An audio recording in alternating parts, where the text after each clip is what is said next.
చూస్ country delight, live better. ఇప్పుడే country delight యాప్ని download చేసుకోండి. అలాగే హరిత మరియు సౌర శక్తితో నడిచే నగరంగా దీన్ని రూపొందించాలి అనే ఒక గొప్ప ఉద్దేశం. అందమైన రోడ్లు, పార్కులు, నదీ తీరం అభివృద్ధి. मुद्दतों में होती है शख्सियत उनके जैसे, अंदाज ये बयान से हो जाता है इतिहास. हमें गर्व है कि हम वो पीढ़ी है जिसने इतिहास बनते देखा है.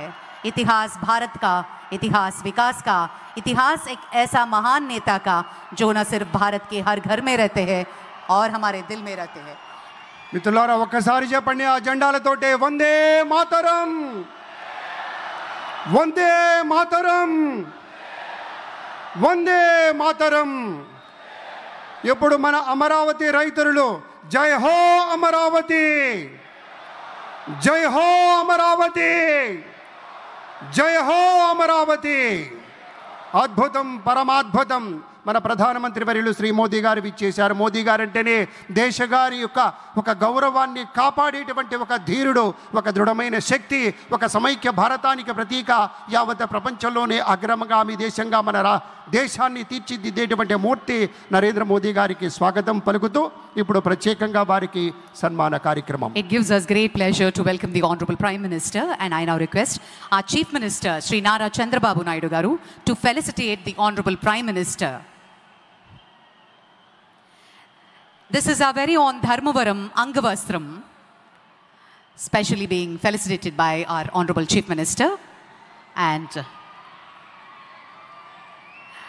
intricately designed Amaravati themed Prime Minister portrait memento.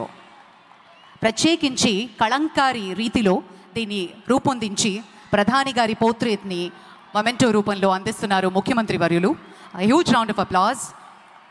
ముఖ్య అతిథి వారికి ఘనంగా సత్కరించుకుంటున్నాం. గట్టిగా కరతాళ ధ్వనులు ఉండాలి, మరింత గట్టిగా. జై హో, జై హో ఆంధ్రప్రదేశ్.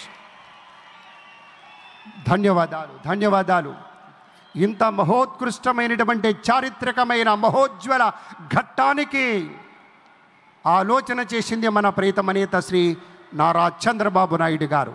ఒకే ఒక 3 అక్షరాల నమ్మకంతో అమరావతి అనే 5 అక్షరాల పంచాక్షరిని నమ్ముకున్నారు. కాబట్టే రైతు సోదరులు ఇచ్చినటువంటి ఒక ఊతంతో దాన్నే ఊపిరిగా, దాన్నే శ్వాసగా మలుచుకొని రాష్ట్రం కోసం, రాష్ట్ర ప్రజల కోసం, నూతన రాజధాని నిర్మాణం కోసం యావత్ ప్రపంచంలోనే 5 అగ్రగామి రాజధానులుంటే అందులో ఒకటి మన అమరావతి పట్టణంగా తీర్చిదిద్దాలనే సంకల్పంతో ఇల్లు తిరిగినట్టుగా దేశం దేశం తిరిగి ఎన్నెన్నో ఆలోచనలు చేసి ఎంతమందినో సంప్రదించి ఇవాళ సాక్షాత్తు మన ప్రధాని నరేంద్ర మోదీ గారిని తీసుకొచ్చి ఇవాళ శంకుస్థాపన చేస్తున్నారంటే ఒకే ఒక్క యోధుడి వల్ల సాధ్యమైంది. ఆ యోధుడి పేరే మన నారా చంద్రబాబు నాయుడు. అందరూ ఆలోచిస్తారు, అందరూ అనుకుంటారు నా ప్రజలు, నా దేశం, నా ఇల్లు, నా వాకిలి అని. కానీ ఒకే ఒక్కడు నా రాష్ట్రం అనుకుంటారు. కాబట్టే నా రాష్ట్రం అనుకుంటారు కాబట్టే ఆయన నారా చంద్రబాబు నాయుడు అనేటువంటి మాట కూడా మీతో మనవి చేసుకుంటూ ధన్యవాదాలు. పెద్దలారా, చంద్రబాబు నాయుడు గారి యొక్క సూచనల మేరకు, వారి యొక్క దూరదృష్టితోటి, వారి పట్టుదలతోటి, వారి క్రమశిక్షణతోటి ఒక ప్రత్యేకమైనటువంటి ఈ కార్యక్రమంలో సేవలు అందించడం కోసం, మెరుగైనటువంటి సేవలు అందించడం కోసం అంకిత భావంతో పనిచేస్తున్నటువంటి పెద్దలు మాట్లాడబోతూ ఉన్నారు. సుమన్ టీవీలో మీ పర్సనల్ అండ్ బిజినెస్ ప్రమోషన్స్ కోసం కింది నెంబర్కి కాంటాక్ట్ చేయండి.